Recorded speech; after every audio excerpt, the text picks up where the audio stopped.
absolutely irrelevant things, but I could be wrong. A new executed updated financial affidavit. Okay, so we have all that.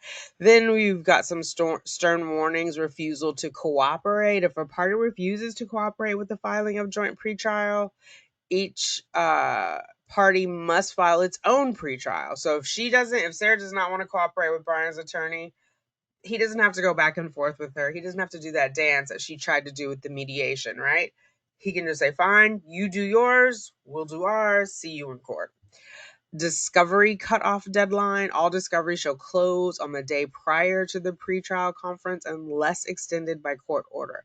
And that's cutting it really close because you could potentially give your opposing side, the opposing party, discovery the day before.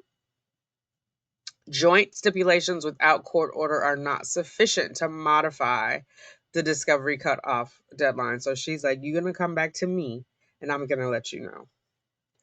Motions cut off. All motions in limine or to exclude witnesses' evidence or other motions directed to the conduct of the trial for which grounds then exist must be filed and copies delivered to opposing counsel or self-represented litigants at least 5 days before. So it has to be delivered. So because she's in jail, she needs to back that up. Back that ass up. She needs to back that up so that they receive it by 5 days. Nobody cares that you're in prison. You understand what the guidelines are. You need to plan accordingly. Trial briefs. Trial briefs are optional, but if one is to be filed, the original should be filed and Chambers copy delivered, so the court's copy, and received by the judge not later than 5 days before the beginning of trial. If mailed, allow at least an additional 5 working days for mailing and delivery prior to the deadline.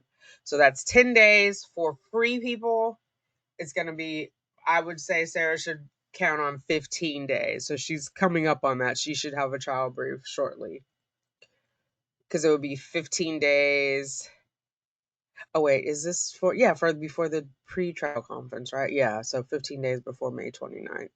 Notification of settlement. If they settle, that's not going to happen. Modification of order for good cause.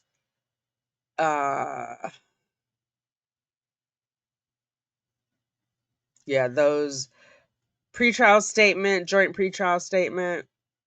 Time limits, witness list, evidence schedules can be modified upon motion showing good cause, not just a random cause, Sarah. A good cause. Sanctions, bold, underlined. Sanctions is all capped.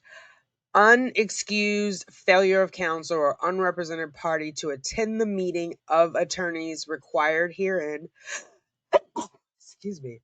The pretrial conference or trial, or to comply with the requirements of this order, will subject offending counsel or party to appropriate sanctions, Sarah, which may include contempt, dismissal, default, striking of pleadings, exclusion of evidence, assessment fees or costs, and other sanctions.